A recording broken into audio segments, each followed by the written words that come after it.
Okay, so, picture this. I'm standing in a tiny, overheated police station in the middle of Vietnam, sweating through my shirt, trying to explain in broken English and Google Translate that I've lost my passport. Gone. Just gone. I tucked it into the side pocket of my backpack after going through customs, and somewhere between the hostel, the cafe, and a motorbike ride I definitely wasn't qualified to drive. It vanished. And let me tell you, the second you realize your passport is missing abroad, it feels like the ground just disappears under you. It's not like losing your wallet at home. It's worse. It's like someone hit pause on your entire life. You can't check into hotels, you can't fly home, and depending on where you are, you might even get fined or detained. I was 3 weeks into what was supposed to be a 2-month solo backpacking trip across Southeast Asia. And up until that moment, it was going so well. I'd met amazing people, eaten things I couldn't pronounce, and had finally learned how to cross Vietnamese traffic without dying. But none of that mattered when I was sitting in that station with no ID, no plan, and this creeping panic crawling up my spine. I called my mom, which I rarely do while traveling, and as soon as I heard her voice I just cracked. I hadn't cried like that since I was a kid. Just raw, ugly sobbing. And I kept thinking, how the hell do I fix this?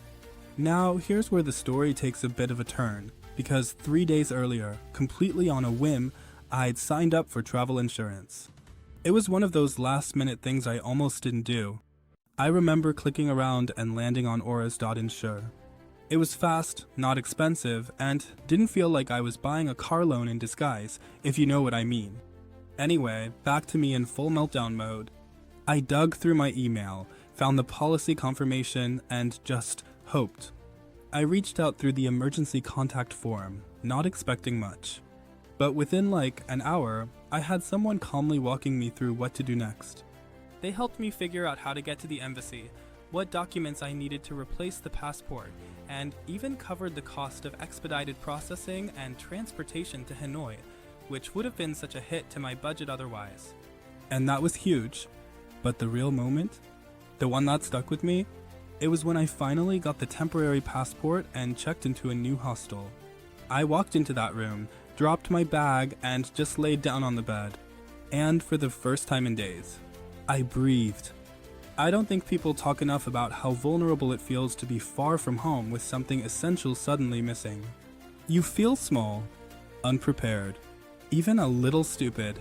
But having someone, even if it's a stranger behind a screen, who is your back in that moment, that changes everything.